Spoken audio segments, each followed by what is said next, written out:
Hi friends,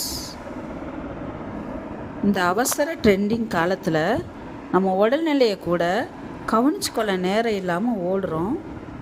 அதோட பின்விளைவை யாருமே நினைக்கிறது கிடையாது. எவ்வளவு ஓடினாலும் சம்பாதிச்சாலும் அது நம்ம நலனுக்காகவும் நம்ம குடும்ப நலனுக்காகவும் தான். அதனால் ஓடுகிற ஓட்டமும் வருகிற வருமானமும் மருத்துவமனைக்கு போகாமல் இருக்கணும்னா உங்கள் வீட்லேயும் சில மூலிகை செடியை நீங்கள் வளர்த்து பாருங்கள். ஏதாவது ஒரு செடி நம்ம வீட்டில் வளர்க்கும்போது நம்மளோட மன அழுத்தம் குறையுது. மூலிகை செடி வளர்க்கும்போது அது நமக்கு உடல்நிலைக்கும் நல்லதாக இருக்கும். இப்போ இந்த பதிவு உங்களுக்கு பிடிச்சிருக்குன்னு நினைக்கிறேன்.